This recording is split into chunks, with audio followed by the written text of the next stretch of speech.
ওরা বলেছিল মেয়ে হয়েছে, ঘরে থাকবে, পর্দার আড়ালে। পঞ্চায়েত ব্যাংকে কাজে যাবে মেয়েরা, তাহলে ওদের কর্তৃত্ব মানবে কারা? আপনি মানেননি। মেয়েদের নিয়ে গোষ্ঠী করেছেন গ্রামে, চিনিয়েছেন আয়ের পথ, জুগিয়েছেন ওদের সরকারি পরিষেবার কাজ নিজে করে নেওয়ার সাহস। নিজের পায়ে দাঁড়িয়ে ভরসার হাত বাড়িয়ে দিয়েছেন পাশের মানুষজনদের। মেনে নেয়নি সমাজের মোড়লরা। ছাড়তে হয়েছে পরিবার,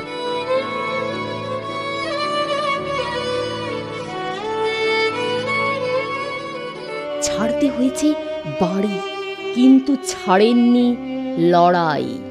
যেহেতু মেয়েদেরকে বাইরে বের করেছিলাম বলে আমাকে শ্বশুর বাড়ির লোকজন যখন মসজিদে নামাজ পড়তে যেত শ্বশুর, তখন খুব গ্রামের লোক বলতো যে তোমার বৌমা মুসলিম পরিবারের কলঙ্ক, ওকে বাড়ি থেকে বের করে দেয় ঠিক। সেই কারণে প্রতিনিয়ত ঝগড়াঝাটি হতো।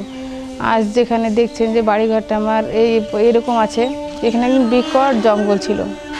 আমার সবচেয়ে কষ্ট লাগে সেদিন আমার বাচ্চার এত অসুস্থ হয়েছিল যে আমি এখানে কাউকে পেয়েছিলাম না, এই জঙ্গলের মধ্যে আমি বাস করছিলাম।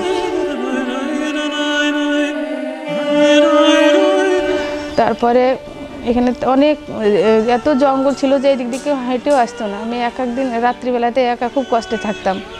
তো ওই দিনগুলোর জন্য আমার জেদ আরও বেড়ে গিয়েছিল এবং আমি পরিশ্রম হয়ে উঠি। আর পরিশ্রমের ফলেই আমি একটা এনজিওর সঙ্গে যুক্ত হই এবং সমাজসেবা কাজে আমার পা রাখি।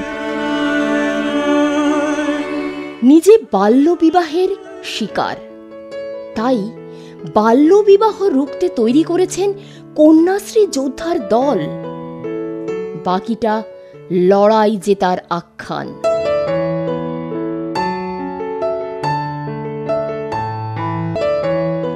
রুখেছেন বাল্যবিবাহ, নারী পাচার। হরিহরপাড়ার মেয়েরা স্বাবলম্বী হচ্ছে আপনাকে দেখেই। আপনি জাকিরান বিবি। সমাজ পাল্টানোর সংগ্রামে আমাদের অনুপ্রেরণা। আপনাকে কুর্নিশ। আপনার হাত ধরে এলাকায় পাল্টেছে মেয়েদের বিয়ের গড় বয়স। আগে যে বাল্যবিবাহ ছিল রীতি, আপনি সচেতনতার আন্দোলন গড়ে তোলায় বাল্যবিবাহ এখন সমাজের চোখেও অপরাধের। আপনার কন্যাশ্রী যোদ্ধারা এখন বাল্যবিবাহ রুখতে অতন্দ্র প্রহরী। গোপনে কিশোরীদের কেউ বিয়ে দিতে চাইলে রাতেই হাজির হচ্ছেন আপনার কন্যাশ্রী যোদ্ধাদের নিয়ে। অবরোধ আসছে এখনো, অপমান এসেছে শিক্ষিত সমাজের থেকেও, কিন্তু হার না মানা আপনি সংকল্প নিচ্ছেন নারী নির্যাতন বন্ধের। ছোট থেকে আমি এই প্রতিবাদটা আমার ছিল।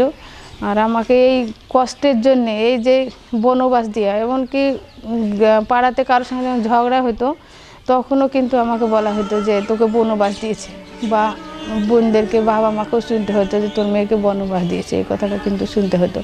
বাড়ি বাড়ি বোঝাচ্ছেন মেয়েদের উন্নতি হলে তবেই সমাজের উন্নতি হবে। পাচার হয়ে ফিরে আসা মেয়েদের সমাজের মূল স্রোতে ফিরিয়ে আনছেন পরম যত্নে। আপনাকে নেশামুক্ত, সামাজিক অপরাধের মুক্ত করার, মেয়েদের নিজেদের পায়ে দাঁড় করানোর চ্যালেঞ্জ নিয়ে প্রস্তুতি চলছে নতুন অধ্যায়ের। তো খুব কষ্টের দিনে আমার গিয়েছে। আমার বাচ্চাটা খুব আমার বাচ্চাও আমার সঙ্গে সঙ্গে ও খুব কষ্ট পেয়েছে। এমন হয়েছে যে আমি 7 মাস বাড়ি ছাড়াও ছিলাম। 7 মাস বাড়ি ছাড়া থাকার পরে আমি একটা টেলারিং সেন্টারে কাজ করতে যাই। তো খুব এত দুঃখের জীবন মনে পড়লে খুবই বুক ফেটে যায় আমার। আজকে আমার সুখের দিন। সত্যি আমি খুব ভালো আছি এবং সমাজসেবা কাজ করে আমি এত ভালো আছি যে আমার মনের দিক দিয়ে আমি খুব ভালো আছি।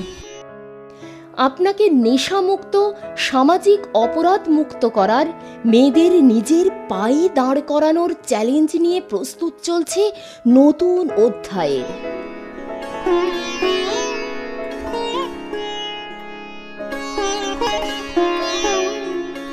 প্রতিদিন বুঝিয়ে দিচ্ছেন ধর্ম সমাজের প্রথা কোনো কিছুর দোহাই দিয়ে আটকে রাখা যাবে না নারীকে। প্রতিটি অধ্যায়ের আপনার আপোষহীন পথ চলাকে আমরা স্যালুট জানাই। আপনাকে সম্মানিত করতে পেরে গর্বিত আমরা।